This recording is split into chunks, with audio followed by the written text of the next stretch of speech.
தாய்மொழியாகிய தமிழை அது சிறக்க வேண்டும் என்றால் நாம் பின்பற்றி பிறருக்கு வழிகாட்ட வேண்டும் என்கின்ற எண்ணத்திலே தான் நம்முடைய குழந்தைகளுக்கு பேர குழந்தைகளுக்கு தமிழிலே பெயர் வைக்க வேண்டும், நம்முடைய நிறுவனங்களுக்கு தமிழிலே பெயர் சூட்ட வேண்டும், நாம் எழுதுகிற கடிதங்கள் தமிழிலே எழுத வேண்டும், நம்முடைய உரையாடல்கள் தமிழிலே இருக்க வேண்டியவர்களுக்கு அந்த நம்முடைய துண்டு பிரசுரங்களை வழங்கி செல்வார்கள்.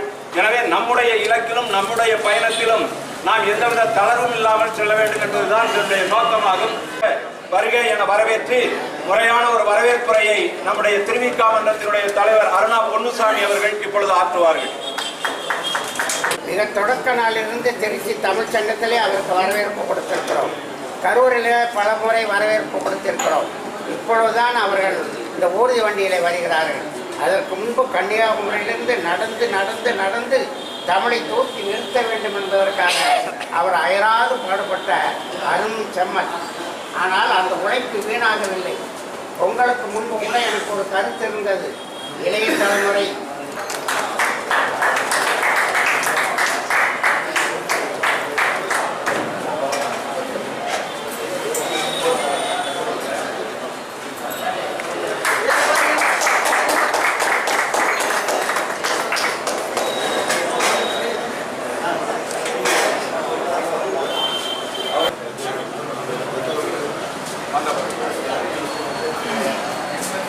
வந்திருக்கிற தமிழ் அறிஞர்களுக்கு சிறப்பு கொடுக்கிறது. நீங்கள் ஊர்வலத்தில் வரும்போது இந்த கூட்ட மேலே அணிந்தபடியே வர வேண்டும் என அன்போடு கேட்டுக்கொள்கிறோம். முதலாவதாக பசுமலை அவர்கள்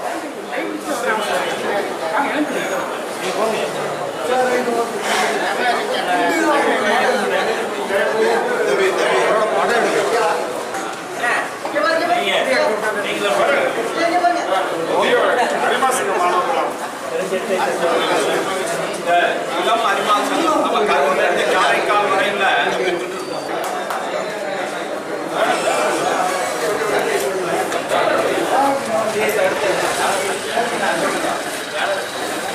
தம்பி தம்பி தம்பி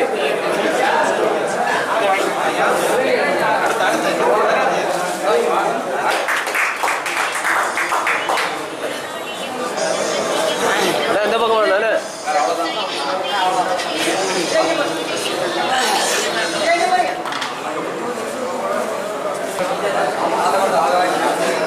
ஐயா அவர்கள் துவக்க முறையாக சுமார் 5 நிமிஷம் 10 நிமிஷம் பேசுவாங்க. பேசிட்டு நம்ம இளைஞர்கள் எல்லாம்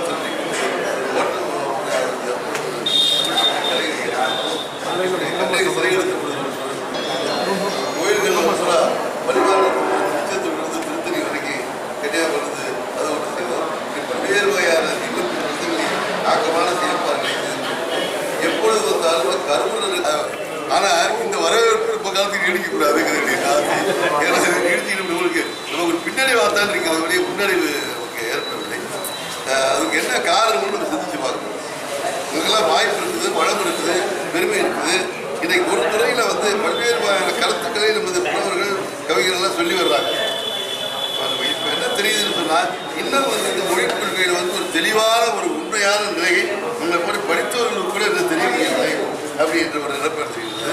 இதையெல்லாம் விளக்கமாகி சொல்றதுக்கு நமக்கு நேரம் கிடையாது. இருந்தாலும் இன்னொரு கருத்து என்ன கேட்டால் எல்லாருக்கும் உணர்வு. இப்போ இருக்கிற உணர்வு எல்லா புலவர்களும் இந்த மாதிரி நிலையை வருத்தப்படுறாங்க. எல்லா சான்றோர்களும் வருத்தப்படுறாங்க. எல்லா அமைப்பு வச்சிருக்கவங்களும் இந்த மாதிரி இருக்குது தமிழ்நாடு மோசமாக வருத்தப்படுறாங்க. ஆனால் இவர்களெல்லாம் எப்படி ஒற்றுமைப்படுத்தி ஒரு கள போராட்டமாக இயக்குவது? இன்னைக்கு ஐயா சொன்னாங்க தமிழா ஜாதி வர தமிழா மதத்திற்கு ஒவ்வொரு இடத்துக்கு அடையாளம் அவங்க மொழி. நம்முடைய இந்த மொழியுடைய அடையாளத்தையே இந்த வளரக்கூடிய இந்த பிள்ளைகளுக்கு அழைச்சிட்டா அவரோட தமிழ் இனம் நம்மளை யார் சொல்லுவா? ஆக இதையெல்லாம் நான் எப்படி தடுத்து நிறுத்த போகிறோம்? வர்றோம் கூப்பிடுறோம். ஒரு 10 நாள் தொடர்ந்து பல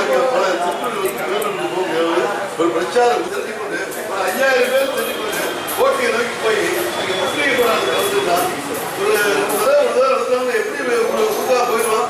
ஒழுங்கா மரியாதை. இவற்றை பின்பற்றி நாடும் மொழியும் நமது இரு கண்கள் என்கின்ற வகையில் நம்முடைய நாடு சிறக்க வேண்டுமேயானால் மொழி சிறந்தால்தான். பெருமக்களே, வணிக பெருமக்களே, தமிழ் இலக்கிய ஆர்வலர்களே, கரூர் நகருக்கு வருகை தந்திருக்கிற சான்றோர் பெருமக்களே, பெருந்தமிக்கோ ஐயா கூப்பிடுகிற பெயர்கள் வாய்க்குள் நுழையாத பெயர்களாக இருக்கின்றன.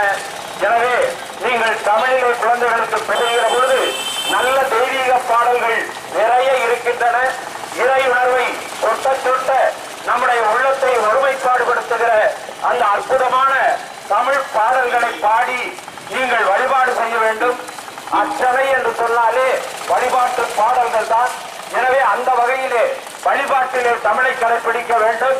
நீங்கள் கொண்டு திருமுறை வழிபாடு செய்பவர்களை கொண்டு தமிழ் முறையிலேயே அந்த திருக்குற நன்னீராட்டு விழாவை நடத்த வேண்டும்.